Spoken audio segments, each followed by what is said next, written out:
Здравствуйте! Снова приветствую всех любителей регби и любителей английского языка.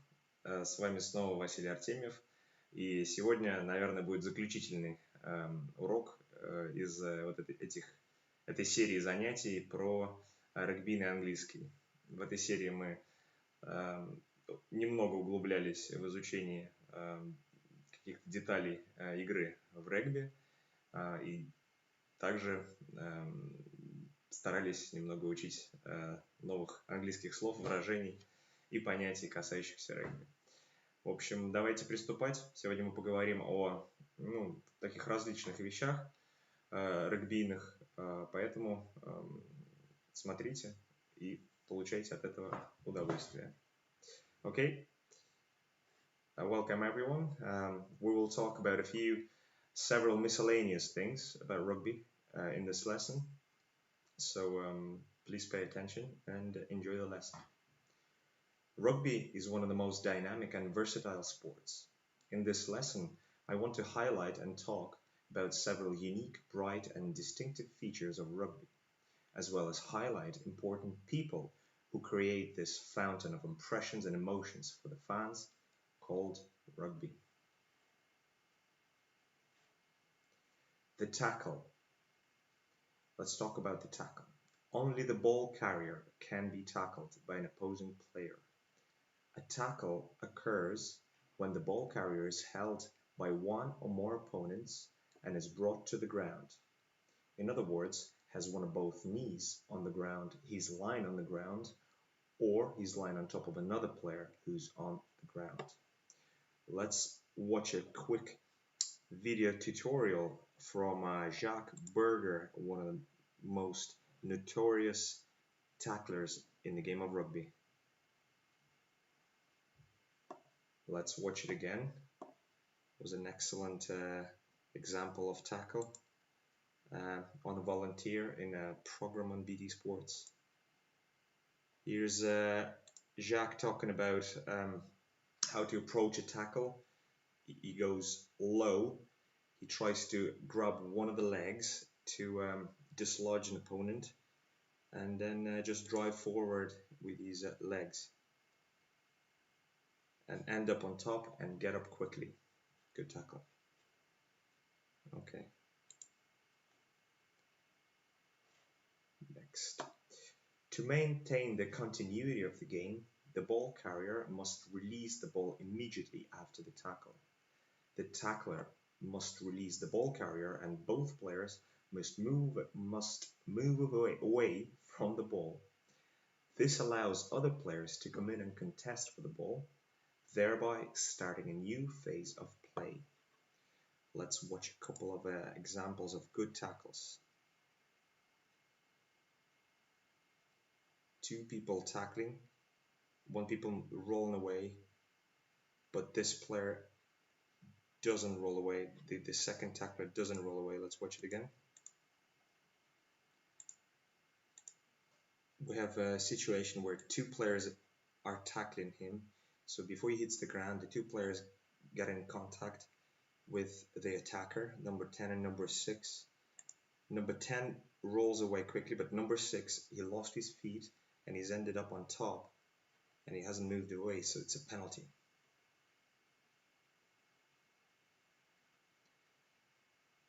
Okay, I think, yeah, that's it. It's a long video for some reason. Here's another one. This is just a good cover tackle. Excellent work from this player, from the All Blacks player. And he tackles. It's a try-saving tackle. He gets up on his feet. He tries to. He releases the ball and he goes over the top. Again, I think this is another try-saving tackle on the big winger from a small fullback, Damien McKenzie, tackling Big Nadala. Watch the replay. Good technique.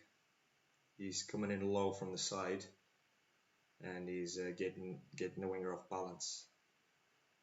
Watch this. He's about twice his size, Bam. Excellent. Commitment into tackle. Most important thing. Okay, let's move on. Next thing is the ruck. The ruck is formed if the ball is on the ground and one or more players from each team who are on their feet close around it. Players must not handle the ball in the ruck and must use their feet to move the ball or drive over it so it emerges at the team's hindmost foot, at which point it can be picked up. Here's the ball, and it's the hindmost foot, so at this moment this player can pick the ball up.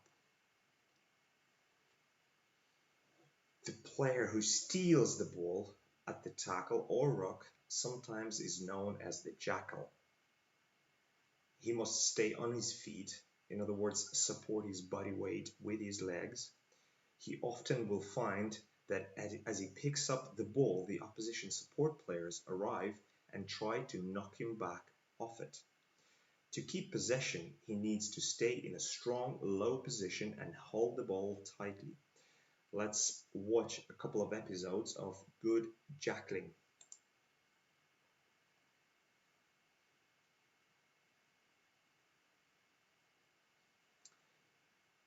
The player is standing in a strong position. I think we'll watch a replay here now. The number 3 is in a strong position. He's supporting his body weight and he's just going for the ball. Another example. Australian number 8 tackled, released, and went straight for the ball. He stayed on his feet. Let's watch it again. I think it's David Pocock. Stayed on his feet and he's just contested straight for the ball. Some would say there was no release, but I think he showed a release there. So he released showed his hands to the ref and then went for it. So it's a good jackling, good steal.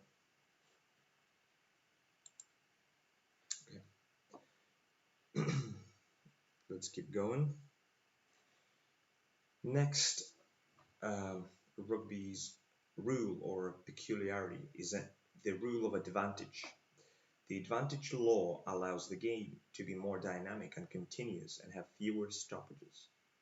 Sometimes during a game, an infringement of the laws may be committed, where a stoppage in play would deprive the non-offending team of an opportunity to score. Here you see the ref. It's the ref sign to show that the advantage is being played. The ref would call advantage to wide, and then he wouldn't whistle. He'll just hold his arm out and he'll just wait for the events to unfold. Okay.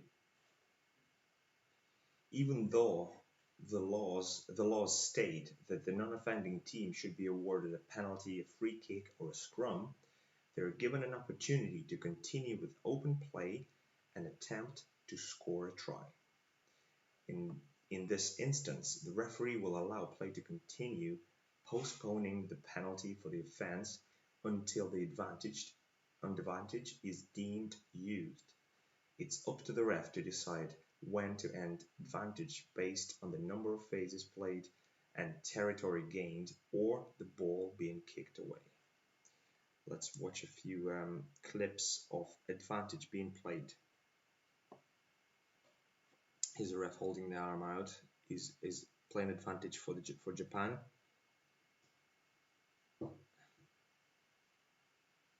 And advantage. A ref calls advantage over because Japan moved several phases.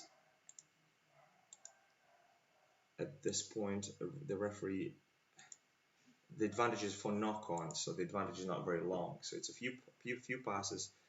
The Japan moved the ball to the open side of the field, and here ref calls advantage over.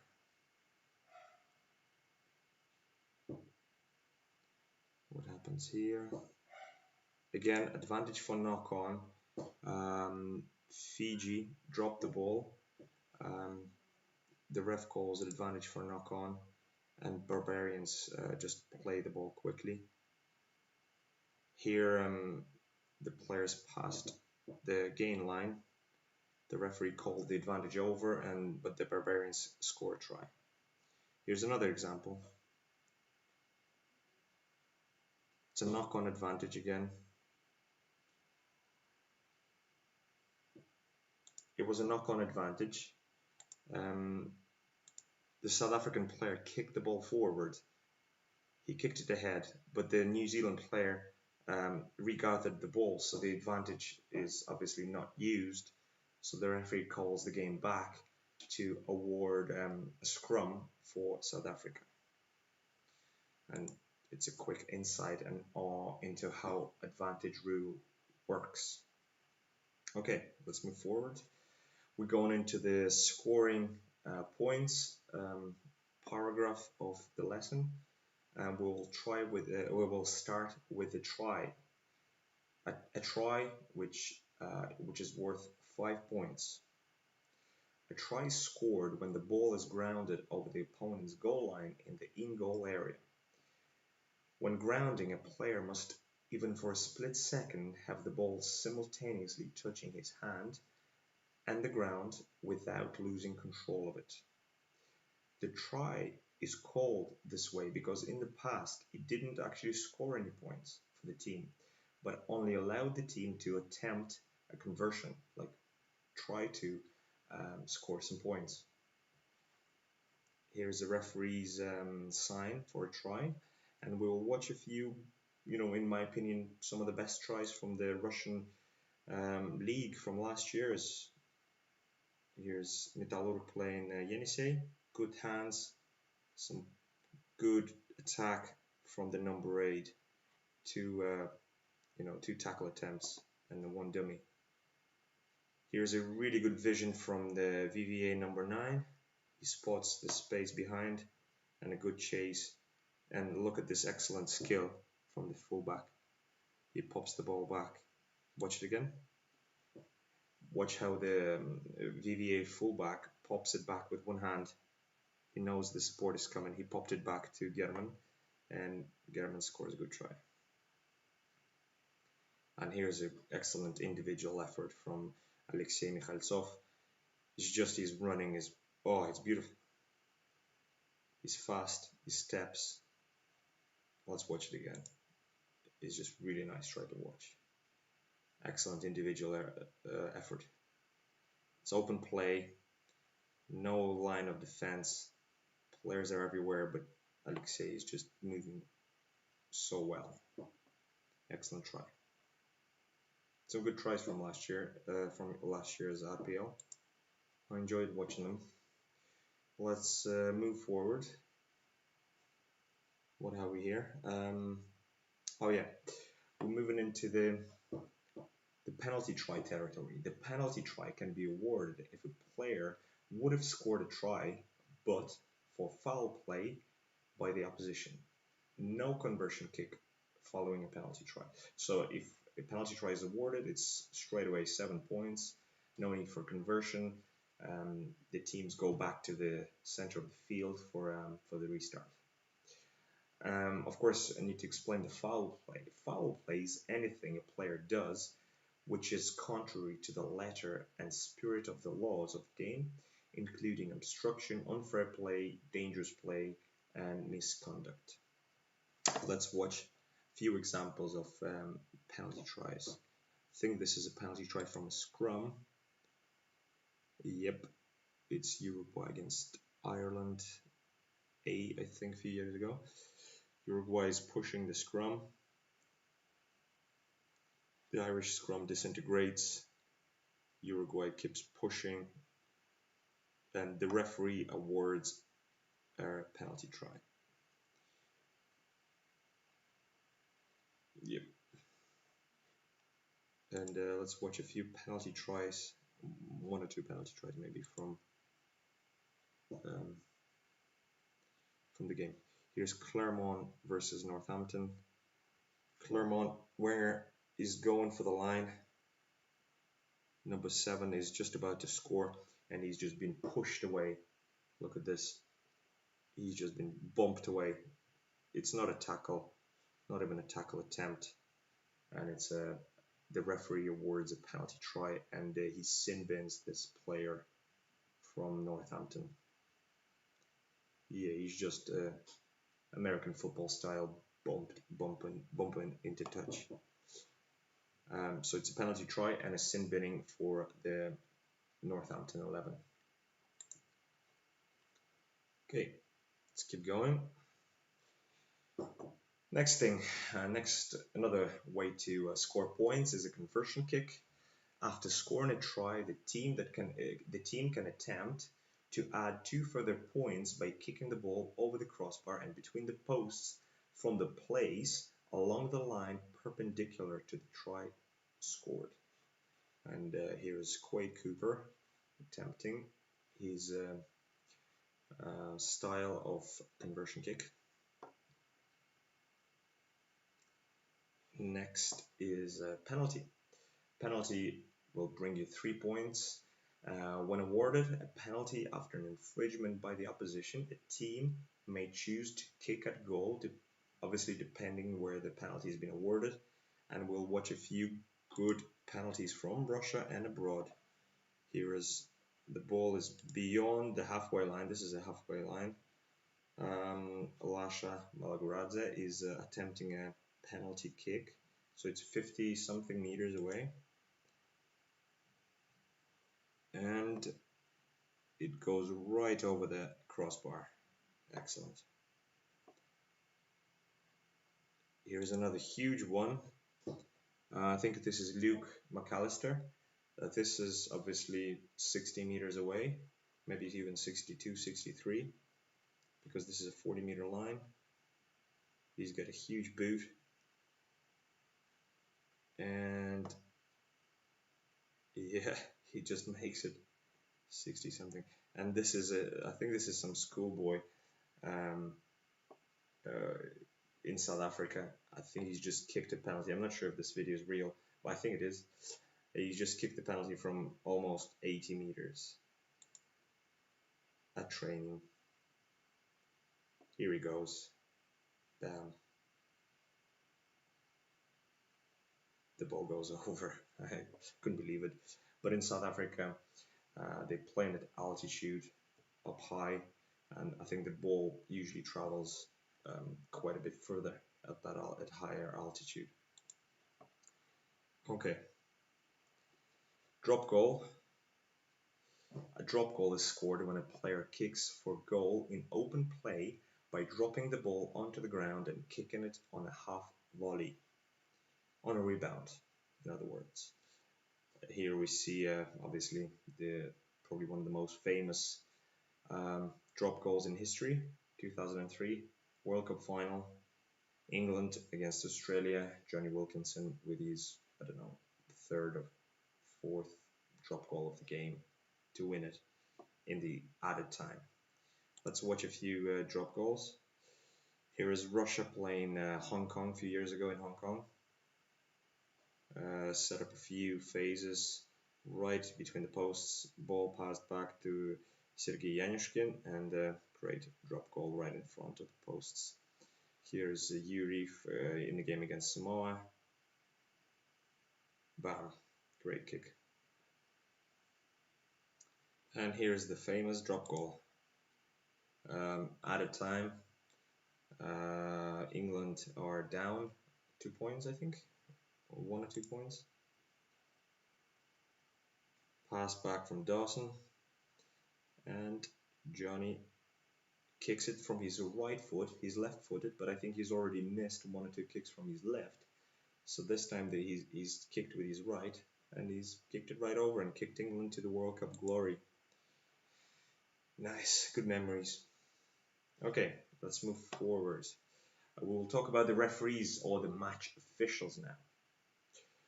Obviously, they are the people without which no rugby game is possible. The match is under control of the main referee and the 2 touch judges, usually. Depending on the level at which the game is being played, there may be other officials behind the scenes, such as match inspector and a television match official, a TMO, to adjudicate on replays. There may be more people, obviously. Here's some of the most famous referees: Wayne Barnes.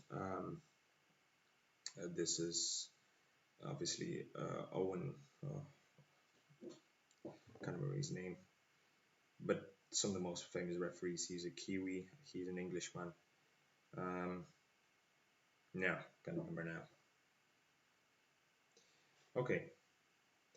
The main referee. Before the match, the referee will usually inspect the players' studs for conformity to the law and speak to the front row players from both teams to run through the scrum engagement procedure and the line-out formation. The referee then organizes the coin toss with the captains to decide which team kicks off. The touch judges. The two touch judges, one on either side of the field of play, assist the referee in matters of when and where the ball goes into touch and on any other issues as required by the referee, such as foul play. The touch judges also adjudicate on the success or otherwise of kicks at goal. The TMO, television match official. Match organizer may appoint a television match official who uses video review to clarify situations relating to the grounding of the ball in the in-goal area, players being in touch, or some foul play incidents. Here is a TMO room with all the screens and video review they have available. And let's have some fun. Let's watch all the hazards of this tough job refereeing rugby. Just fun video. Yeah, it's dangerous being a ref. Oh yeah, he's alright. Here is Wayne Barnes, great English referee. Good tackle. His referee being tackled. Another smash. Oh yeah. Oh, he's right in the middle of it. He's not feeling very well, and he's a ref getting the ball in his face. I don't know what he was doing there. Oh yeah. Anyway, yeah, it's a dangerous job. Okay, let's talk about the coaches. Obviously, one of the most important people in the game of rugby at all levels. The role of the coach varies greatly depending on the level at which the team operates. At grassroots level, it's about developing players technically and personally, while at international level, the coach is responsible for the team selection, performance, and results. A coach takes on many interconnected roles, such as leader, manager, teacher, and organizer. The coach needs to have a knowledge of the game and its laws, motivation, physical fitness, and an understanding of how to coach and improve players. The head coach's main job in approaching games is to select the starting 15 for a match, choose and introduce the game's tactics and strategy, instill the right attitude to his or her players, and to empower them with confidence, mental toughness, technical tools, and knowledge on how to win matches. I tried to summarize the coach's job in just 2 or 3 paragraphs. It's not very easy. As well as the 15 players in the starting lineup, a team also has replacements.